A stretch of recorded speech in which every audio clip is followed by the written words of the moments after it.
Hi, I'm Mike, founder of GoodBed.com. Today we're going to show you the SmartLife Mattress from Koil. Now this is an air mattress, but it works differently from most other air mattresses you may have seen, particularly those that are advertised frequently on television. So we're excited to show you what makes it different and how it works. Stick around. All right, so before we get into what makes this air mattress different from other types of air mattresses you may see out there, let's take a moment to just talk about what an air mattress is and how it works.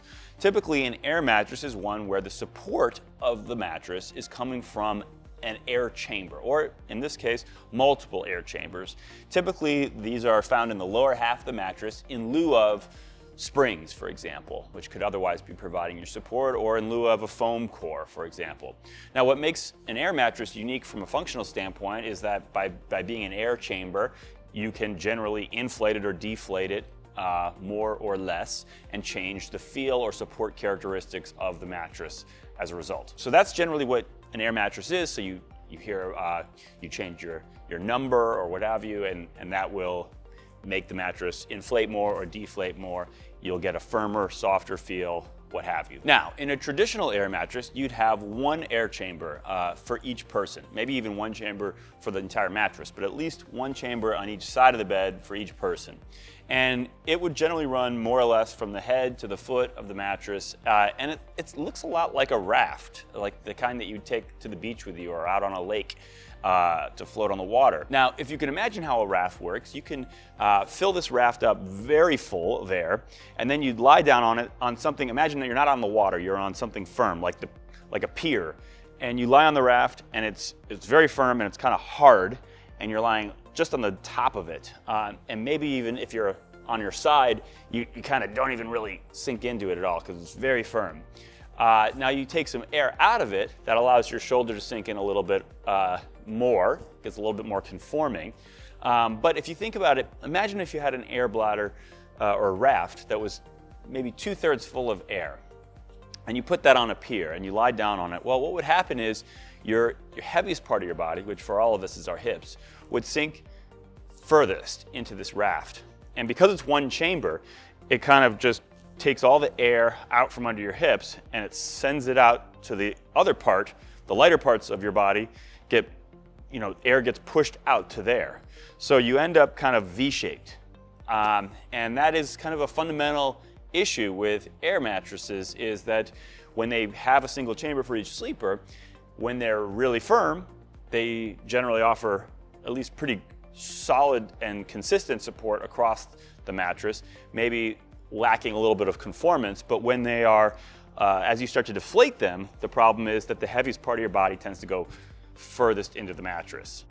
All right, so now that you have that background on how a traditional air mattress works, I can explain to you what is unique about the SmartLife mattress and the way it's designed. And the key distinction really is the fact that this is not a single air chamber on each side of the mattress. In fact, there are 80 air chambers spread across a mattress, whether you're talking about a queen or a king. It's 80 chambers no matter what. Each chamber you can think of, they call them cells. You can think of it as just its own distinct air chamber. And they are, in this case, they're connected. They're kind of connected through a system of valves to one another so that the air can travel from one chamber to the next. They're not each powered by their own unique pump. However, they can also, those valves can be closed so that each chamber can hold air, its own air permanently. But they can also work together because the air can flow from one chamber to the next, and those valves can be opened or closed accordingly. So they actually have these things. There's 40 cells on each side of the mattress. They're set up in kind of rows of 5 on each side. And so if you think about that, that's a grid of 8 rows of 5. Each row is called a zone. And each zone kind of functions together as a unit so that it can be inflated or deflated as needed to best serve the needs of the sleeper. So unlike that single air chamber where your heaviest part's doing this and that's forcing air out to underneath your lightest parts, kind of accentuating the hammocking effect, with this setup, each row is controlled independently and therefore can be inflated or deflated as needed. Okay, so that's really the first thing that you need to understand. The second thing you need to understand is that there is then software layered on top of this system that I just described. And the software is essentially doing some of the work. So you're not sitting there and saying, of these 8 zones, like I want this one to a 7 and this one to a 4, you know, having like 8 numbers to try to control. No, what it's doing is it's sensing what's happening with your body. It's got pressure sensors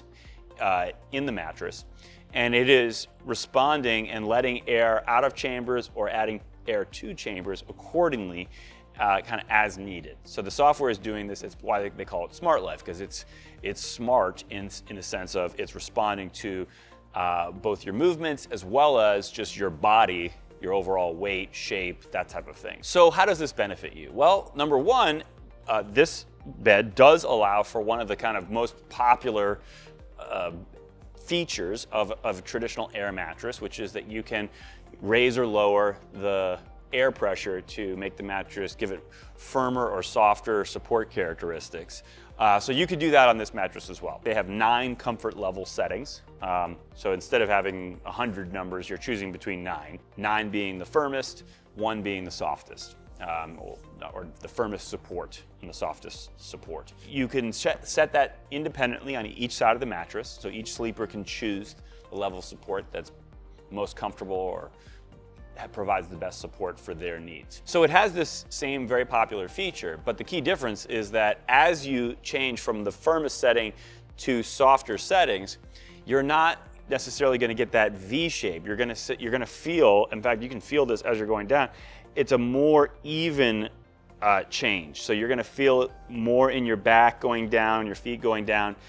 Your hips are going to go down too, but it's going to take you down more evenly into the mattress versus a single air bladder, which is going to take you disproportionately down under your hips as you go from the firmest to the softest setting.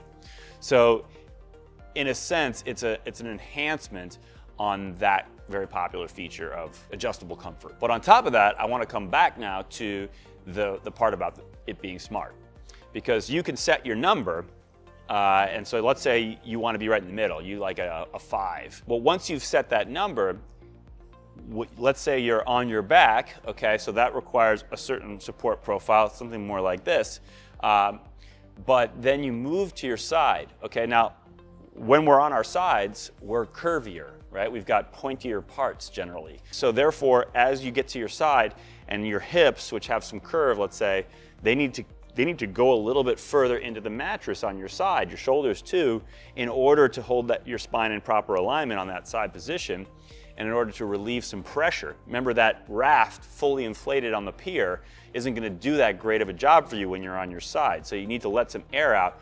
Well, the smart part about this benefits you because it will make those adjustments for you. It'll keep you at that 5 level of comfort, but letting some pressure out as needed, pressure from the air chambers, in order to relieve pressure underneath your pointy parts while you're on your side. So it's gonna basically make those adjustments for you automatically while you're sleeping, so that the mattress is basically gonna change to suit your needs in the moment. All right, so that's really the fundamental heart of the benefits of this mattress. Now, on top of that, though, you get some other kind of whiz-bang cool stuff, right? So we talked about there's software in this bed, there's pressure sensors. One of the things that the pressure sensors can do is track your sleep.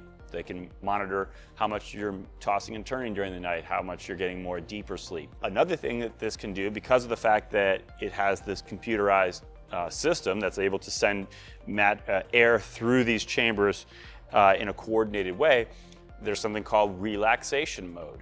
And this will create kind of like a wave effect that kind of goes up and down the mattress. And you can set this for 5 minutes, 10 minutes, or whatever you want, all controllable through either a remote that's tethered to the bed or through an app that you can install on your phone, or both. And so this relaxation mode, I can attest, is very relaxing. It's not, don't think of it as a massage. It's certainly not like a vibration type of a massage. It's just a gentle, like you feel the air kind of traveling as it goes through each row. Each row gets kind of disproportionately inflated. It's like a wave that's traveling up and down. And subtle, but it is quite relaxing. And another thing about this relaxation mode is you can use it two ways. So you can use it, as I mentioned, setting a timer to have it go off after a certain period of time. Essentially, that's using it to help you fall asleep. But you can also use it as an alarm to help you wake up. It's just a very subtle way to wake up. And this relaxation mode, of course, is operating independently on each side of the mattress, so you can be using it without your partner using it, or vice versa. That's kind of a neat feature that you can also get and you can control through the software here. Now, at this point, I should probably answer a question that some of you may be thinking, which is, with all this movement of air through this mattress, is this loud? Is this disruptive? And that's another just kind of feature of the mattress, is that this is extremely quiet. So I can attest, I mean, we're in a room here with very loud HVAC. In this room, you can't hear it at all. I defy you to be able to hear it. You can sort of feel it subtly if you're just kind of tuned into it. You can feel it, but definitely you can't hear it. When we go over to quieter parts of the room and we test models that are in quieter parts of the room, even there, I really cannot hear it. I can only feel it. And even at that, it's a very subtle. I mean, there's, I guess, a small amount of vibration essentially that you can feel, but it's super subtle. I really think you'd have to be extremely sensitive sleeper for this to at all wake you up when this goes on, when these adjustments are happening. It's really set up to be very gradual, very subtle, and very quiet. A couple other logistical questions that you may be thinking about that I think are important to cover.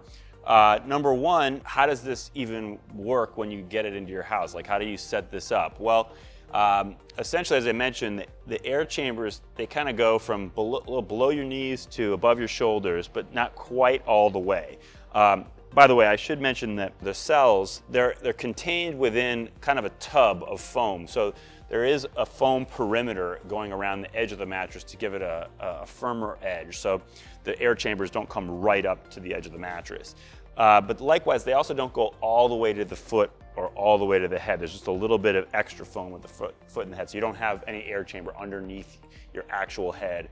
And underneath your feet is where the controller lives. When you install the mattress or when you set it up, it's literally as simple as there's a plug coming out of the bottom of the mattress that you just plug right into the wall.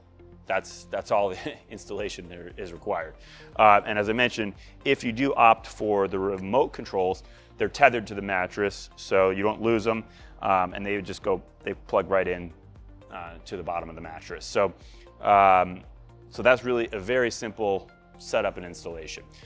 The other logistical thing I should mention is that this is all really designed to work, as I mentioned, independently on two sides of the mattress, so really for couples. They've also thought this through from the standpoint of couples who want to use this with an adjustable base. It is most definitely adjustable base compatible, and in fact, they're so supportive of using this with an adjustable base that they make these available with a split head construction. So if you're in a king size, for example, you can get, or a Cal king size, you can get the top half of the mattress split so that one of the two partners can have their head elevated without the other having their head elevated, but yet you're not on two separate mattresses with a big crack in between. It's just only the top head is split. So meant to work very seamlessly with an adjustable base. All right, so now that we covered all the unique features that you're gonna find in any SmartLife mattress, I wanna just also touch on the fact that there's gonna be a few different variations of the SmartLife mattress that you may find out there. Not every retailer is likely to carry all these variations, but nonetheless, we can at least cover them here so you can have a better sense of how they differ and where the models that you find fit into the overall collection. One of the newer ones that they have just released is called the Saffron Firm. That's what we're on right here. And by the way, the ways that these models are going to differ is all in what we call feel characteristics. So feel characteristics are softness, cushioning depth, memory feel, and bounce. Now, none of these mattresses is really going to have any bounce to speak of other than potentially at the surface, a little bit of springiness at the surface. But these air cells don't offer any deep bounce or even like mid-level bounce. So that's not a characteristic that's likely to differ across these mattresses. However, the other three feel characteristics, they will differ depending on what materials are used above these air cells. And so in the Saffron firm, it's using mostly memory foam. It's probably 2 to 3 inches of memory foam on top of the air cells. And it's particularly slow responding memory foam. So it's not super firm. Sometimes memory foam can be very firm. We'd probably call this more like maybe a medium firm or maybe a medium even on our softness spectrum, but certainly you're going to sink into it. It's going to be conforming. It's going to have some of that more hugged or cradled sensation that we classify under cushioning depth. And then of course it's going to have that delayed responsiveness that memory foam is known for. And then it's worth also mentioning that in the case of the Saffron model, you're also going to get 2 cooling characteristics, 2 cooling features to go along with this, which is number 1, the memory foam right up on top of the mattress is a carbon and gel infused memory foam. Carbon and gel both being conductors help carry heat away from your body, keeping you a little cooler. And in addition to that, you're going to find there's a cooling fabric that they use in the cover here that gives the fabric here of the cover just a little bit of coolness to the touch. The second model I want to show you is what's called the Lendall Plush. Now the Lendall Plush also uses memory foam up at the top. However, it's a much quicker responding memory foam, so it really doesn't have any of that delayed responsiveness that you might think of. None of that slow melting sensation, or at least not much to speak of. Also is a little bit softer. The name Lendall Plush as the name would suggest. However, we probably would still call this maybe a medium or maybe a medium soft on our softness spectrum. So it's not too much different in terms of the overall amount of softness here. Nonetheless, you're going to sink in a decent amount, maybe even a little bit more due to that added softness. And again, you're going to get the cooling cover that's the same as what you've had in the Saffron. Another very popular model that you may see out there in this collection is called the Lily Medium, which is the one I'm on right here. And this one is going to have definitely the fastest responding surface of the bunch, and almost a little bit of springy bounce, almost latex-like on the top. We would actually classify this as a straight up medium on our softness spectrum. And the other thing I would note about it is that you're gonna have a little bit more shallow cushioning, more of a floating on top of the mattress sensation with the Lily Medium relative to some of the other 2 that I just showed you. Another model you may see is what's called the Ivy Firm, which is the one I'm on right here. Now this one, we would actually characterize as a firm on our softness spectrum, and this one achieves that through the use of a high density firm memory foam up on top. So this is a very slow responding memory foam, so it will give you that delayed response as well as delayed recovery that you'd expect from memory foam, and it is going to conform more closely to your body like you'd expect from memory foam, but with a firm initial feel on the surface. All right, the last model we're going to show you is what they call the Lotus Plush. Now this is probably on our softness spectrum the firmest of the bunch, just a smidge firmer than the Ivy Firm. However, the reason they call it plush is because you're going to get a lot of conformance from this, a lot of cushioning depth, and you're going to get more of that hugged or cradled sensation from this than you would on the Ivy Firm, which is going to have a shallower, more floating above your mattress kind of sensation relative to the Lotus Plush. The other thing to note about this memory foam is that this is graphite infused. So graphite's a conductor, and so that's going to help also channel heat away from your body, having that in this particular memory foam. All right, so there you have it. We hope you found that to be a helpful explanation of the SmartLife mattress collection from Koil. For more helpful information about how to choose the right mattress for you, go to GoodBed.com. In the meantime, thanks for watching, and we really hope you sleep well.